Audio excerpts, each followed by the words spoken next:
یہ ڈان اور مونا شیمپین کی کہانی ہے جو ایک شادی شدہ جوڑا ہے اور نیو اورلینز کے ایک امیر علاقے میں رہتے ہیں۔ ان کے 2 پیارے بچے ہیں، ایک کامیاب بزنس چل رہا ہے اور سوسائٹی میں ان کی بہت عزت ہے۔ پہلی نظر میں ایسا لگتا ہے جیسے یہ ایک پرفیکٹ فیملی ہے، لیکن حقیقت بالکل مختلف ہے۔ مونا دراصل ایک ڈومیننٹ عورت ہے جو سب کچھ اپنے طریقے سے کروانا چاہتی ہے۔ اس نے گھر میں کئی رولز بنا رکھے ہیں جن کو بچوں کو اور یہاں تک کہ اپنے شوہر کو بھی فالو کرنا پڑتا ہے۔ اگر کوئی نہ مانے تو وہ یقینی بناتی ہے کہ اس کے نتائج بھگتے جائیں۔ مونا نے ایک گول بک بھی بنا رکھی ہے جس میں اس نے پورے ہفتے کا روٹین پہلے سے پلان کر رکھا ہے۔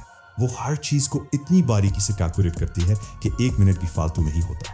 ایک مثال یہ ہے کہ اس نے رات سیکس کے لیے بالکل 15 منٹ مقرر کر رکھے ہیں۔ اس نے یہ بھی طے کیا ہوا ہے کہ اس موقع پر کس رنگ کے کپڑے پہنے جائیں گے۔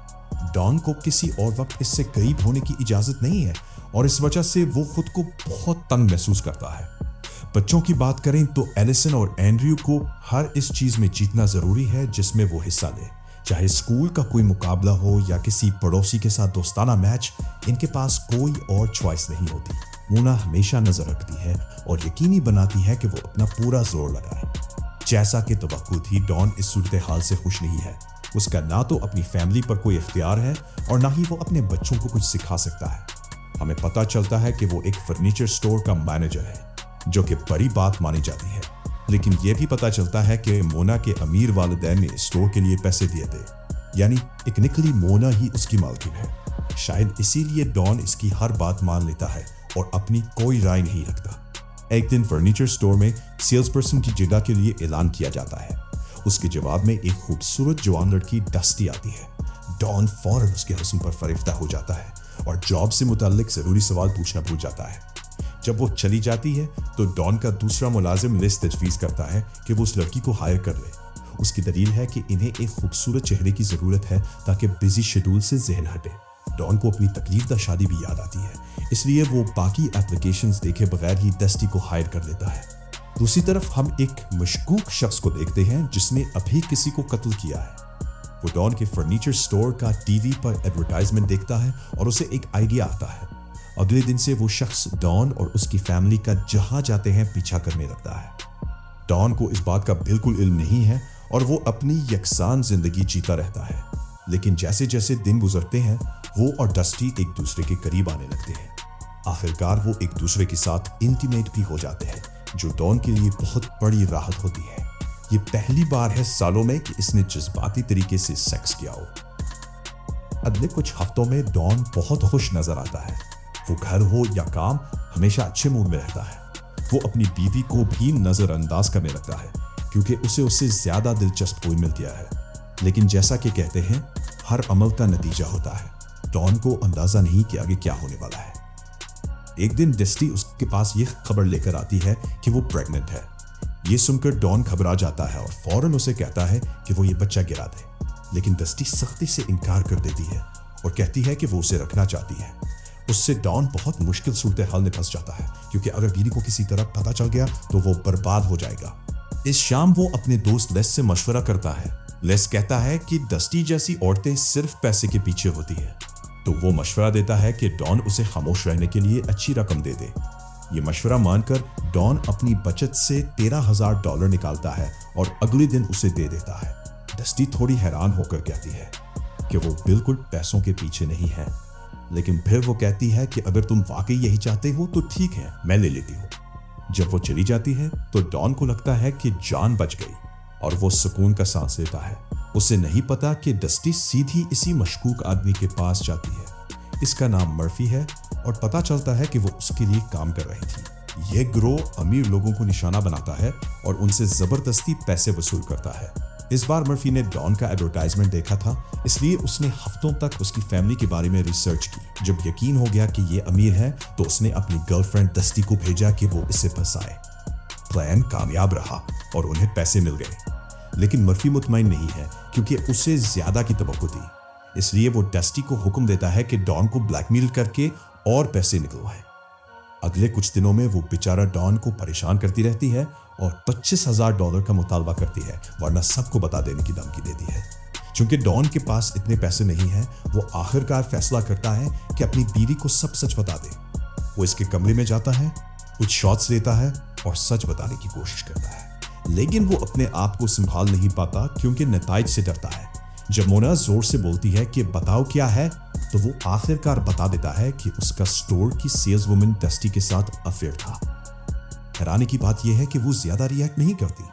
مونا پرسکون طریقے سے فیملی کا فوٹو البم کھولتی ہے اور اس کی پیجز پلٹتے ہوئے ڈان سے پوچھتی ہے کہ کیا وہ اس سے محبت کرتا ہے۔ وہ گھبرا کر جواب دیتا ہے کہ ہاں، وہ اس سے اور بچوں سے بہت محبت کرتا ہے۔ وہ یہ بھی کہتا ہے کہ وہ اپنی غلطی سدھارنے کے لیے کچھ بھی کرے گا۔ اگلے سین میں ہم دیکھتے ہیں کہ مونا بالکل پاگل ہو گئی ہے۔ وہ پوری آواز سے چیخ رہی ہے اور گھر میں چیزیں پھینک رہی ہے۔ ڈان چپ چاپ صوفے پر بیٹھا ہے اور وہ اسے یاد دلاتی ہے کہ اس نے اور اس کے والدین نے اس کے لیے کتنی قربانیاں دی ہیں۔ اسی وقت ڈسٹی کی کال آتی ہے جو ڈان نہیں اٹھاتا۔ وہ ابھی بھی پیسوں کے لیے بلیک میل کر رہی ہے۔ جب مونا یہ دیکھتی ہے تو اپنے شوہر کو حکم دیتی ہے کہ ڈیل مان لو۔ وہ کہتی ہے کہ جو بھی میری فیملی سے پنگا لیتا ہے وہ قبر میں جاتا ہے۔ پھر وہ اپنے شوہر کو 2 چوائسز دیتی ہے، یا تو ڈسٹی کو مار دو اور اس ڈرامے کو ہمیشہ کے لیے ختم کرو، یا وہ اسے طلاق دے کر بچوں کی کسٹڈی لے لے گی۔ یہ سن کر ڈان دنگ رہ جاتا ہے، لیکن وہ کوئی مطالبہ کرنے کی پوزیشن میں بھی نہیں ہے، اس لیے وہ مجبوراً مان لیتا ہے۔ اگلی صبح مونا اپنے شوہر کی مدد کرتے ہوئے ایک تیز دوائی تیار کرتی ہے جو ڈسٹی کو بے ہوش کرنے کے لیے استعمال ہوگی۔ ڈان نے اس شام اس کے ساتھ ملاقات کا انتظام کر لیا ہے، لیکن وہ اب بھی سوچ رہا ہے کہ کیا کرے۔ رات کو ڈسٹی ڈان کے سٹور میں آتی ہے اور دونوں دوستانہ گفتگو کرتے ہیں۔ وہ اس سے تھوڑے عجیب انداز میں بات کرتا ہے، لیکن کہتا ہے کہ سب ٹھیک ہے۔ پھر وہ اسے وہ ڈرنک پیش کرتا ہے جس میں دوائی ملی ہوتی ہے۔ وہ بغیر سوچے سمجھے پی لیتی ہے۔ کچھ دیر بعد جب دوائی اثر کرنے لگتی ہے تو ڈسٹی کو احساس ہوتا ہے کہ اسے دھوکہ دیا گیا ہے، لیکن وہ وہاں سے بھاگنے سے پہلے ہی زمین پر گر جاتی ہے۔ تھوڑی دیر بعد مونا وہاں آتی ہے اور اپنے شوہر کو حکم دیتی ہے کہ باڈی کو کار کے ٹنک میں ڈالو۔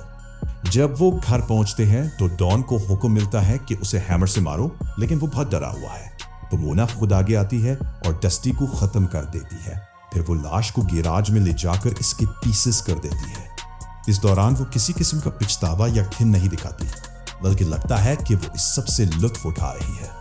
ڈان اس سب سے اتنا متاثر ہو جاتا ہے کہ اسے الٹی آ جاتی ہے۔ اگلے سین میں مرفی اور اس کا گروہ پریشان ہونے لگتے ہیں کیونکہ ڈسٹی کئی دنوں سے رابطے میں نہیں ہے۔ انہیں شک ہے کہ ڈان کا اس میں ہاتھ ہے، تو وہ اسے ایک نوٹ چھوڑتے ہیں جس میں اسے پرائیویٹ طور پر ملنے کا کہا جاتا ہے۔ اس کے ساتھ اس کی فیملی کی تصویریں بھی لگی ہیں جن پر دھمکی ہے کہ اگر نہ آیا تو نقصان پہنچایا جائے گا۔ ڈرا ہوا ڈان اس رات ایک بار میں ان سے ملتا ہے۔ وہ پر اعتماد طریقے سے کہتا ہے کہ اس نے ڈسٹی کو پچھلی ملاقات میں $25,000 دیے تھے۔ یہ سن کر مرفی کو لگتا ہے کہ وہ پیسے لے کر فرار ہو گئی ہے اور واپس نہیں آئے گی، تو وہ ڈان سے کہتا ہے کہ $25,000 اور دے ورنہ فیملی کو نقصان پہنچائے گا۔ کچھ نہ سوچنے پر ڈان دوبارہ اپنی بیوی کے پاس جاتا ہے اور سب کچھ بتا دیتا ہے۔ پہلے کی طرح وہ پرسکون نظر آتی ہے، جیسے اس کے ذہن میں کوئی پلان ہو۔ اس رات وہ مرفی کے گھر کے باہر پہنچ جاتے ہیں جو اس وقت خالی لگ رہا ہوتا ہے۔ ڈان گاڑی میں رہتا ہے جبکہ مونا اندر جاتی ہے۔ وہ ریفریجریٹر میں کچھ رکھتی ہے جو ڈسٹی کے جسم کے پیسز ہوتے ہیں۔ اتنے میں ایک گینگ ممبر اپنی گرل فرینڈ کے ساتھ آتا ہے، شاید رومانٹک ٹائم گزارنے کے لیے، لیکن مونا انہیں شروع بھی نہیں کرنے دیتی اور بے دردی سے چاقو سے وار کر دیتی ہے۔ آخری سانسوں میں وہ گینگ ممبر مرفی کو کال کر کے بتاتا ہے کہ کیا ہوا۔ اس دوران مونا گھر سے نکل کر ایک ڈسپوزیبل فون سے پولیس کو کال کرتی ہے اور بتاتی ہے کہ یہاں قتل ہوا ہے۔ اگلے سین میں مرفی ایک دوست کے ساتھ گھر آتا ہے اور یہ سب دیکھ کر حیران رہ جاتا ہے، اور جب وہ ریفریجریٹر کھولتا ہے تو اسے اپنی گرل فرینڈ کے پیسز ملتے ہیں۔ اسے احساس ہو جاتا ہے کہ اسے پھنسایا گیا ہے۔ اسی وقت پولیس گھر کے باہر آ جاتی ہے اور اس کے دوست کو گولی مار دیتی ہے۔ مرفی کو بھی مارا جانے والا ہوتا ہے، لیکن وہ کسی طرح ایک خفیہ انڈر گراؤنڈ دروازے سے بچ نکلتا ہے۔ ایک دن فکر مند ڈان اپنی بیوی سے پوچھتا ہے کہ کیا اس کا ماضی بہت تکلیف دہ رہا ہے۔ اسے حیرت ہے کہ وہ مارنے میں اتنی ماہر کیسے ہے۔ جواب میں مونا رو پڑتی ہے اور جذباتی ہو کر کہتی ہے کہ اس کے والدین نے ہمیشہ اس کے ساتھ اچھا برتاؤ کیا تھا۔ پھر غصے سے کہتی ہے کہ اگر ڈان نے یہ سوال دوبارہ پوچھا تو وہ اسے قتل کر کے ڈسٹی کی طرح پیسز کر دے گی۔ یہ سن کر ڈان خوف سے لرز جاتا ہے اور اس دن کے بعد وہ مسلسل ڈر کے سائے میں جینے لگتا ہے اور اس سے دور رہنے کی پوری کوشش کرتا ہے۔